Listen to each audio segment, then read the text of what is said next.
Music is frequency programming. Music is frequency. What frequency are you being fed? If I play with those frequencies, right, I can target certain parts of the mind, target the frequency to go to certain parts of the mind, and I can literally, if I want you to astral project, or if I want you to go to sleep, or if I want you to go into a meditative state, I can make my music do that. The brain processes information electrically. It communicates with the cellular structure electrically, and it operates within a certain band of frequency. If you can broadcast frequencies carrying information, this technology has long been known, carrying information and perceptions within the frequency that the brain decodes information, the brain will decode those frequencies and will have those perceptions. You can externally influence people's perceptions externally by broadcasting these frequencies that we interact with, because we are antenna. The sad reality is that where we now play our music is in A440. Where did that come from? It used to be 417. A440 came in with the Roman Catholic Church. They suppressed the frequencies. They lost somehow the 152 of the best Gregorian chants, including the hymn to St. John the Baptist, which we've now recovered.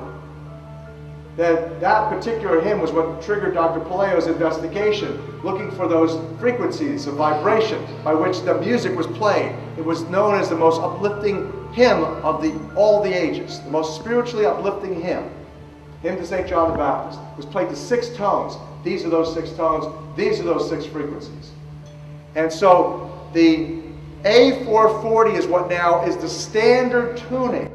If you go A439, you're closer to one of the Creator's tones. If you go A441, you're closer to one of the Creator's original tones. That's how precisely it has been manipulated. To do what?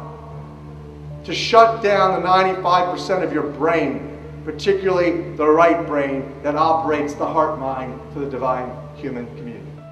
Some decades ago, there was a guy who worked out the frequencies of different emotional states. This is long ago. I mean, it's very, very sophisticated now. So every thought, every emotional response is a frequency. It generates a frequency, and it is of itself a frequency. Hate is a frequency, and it's different to love. You know, when you are in a room and there's lots of aggression and conflict and hatred, you feel it. What do people say? Oh God, you can cut the atmosphere with a knife in there. That is because the frequencies of hate and conflict have been so generated, they have changed the electromagnetic field of the room. When you go driving your car and your channel on the radio is tuned to a station and you're grooving to the music, you love that music. As you get farther and farther away from the broadcasting tower, that music gets static. You start to lose the signal from the clear channel, broadcast, and it gets staticky. When it gets staticky, you get a little annoyed. But you want to listen to it. You really have a heart for that music, so you continue to listen to it for another 10, 15 miles, and suddenly it becomes so annoying that you just get disgusted, you go, ah, and you shut it off. And if you continue to listen to it, you'd get sick.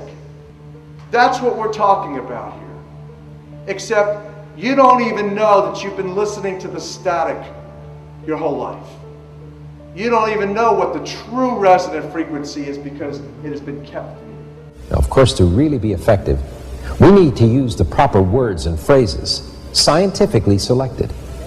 But that gives you the basic idea.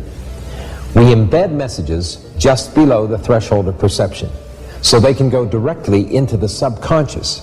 They can play across a community these frequencies without anyone knowing, and it starts to have an effect, and it starts to build rage, it starts to build anger, and people might not realize why they're feeling it, but they start to feel it. And then what they do is they trigger that with an event maybe some guy is attacked by the police or something, or somebody's arrested for something they didn't commit, and now there's the trigger. The blue touch paper has been lit of this manufactured frequency-driven rage, and you have mass riots and what have you, and people do things that they wouldn't normally do. So in other words, the master composer, master conductor of the Universal Orchestra is singing love songs in 5/8, uplifting everything simultaneously. And we're the only species out of tune and accepting static for the clear channel.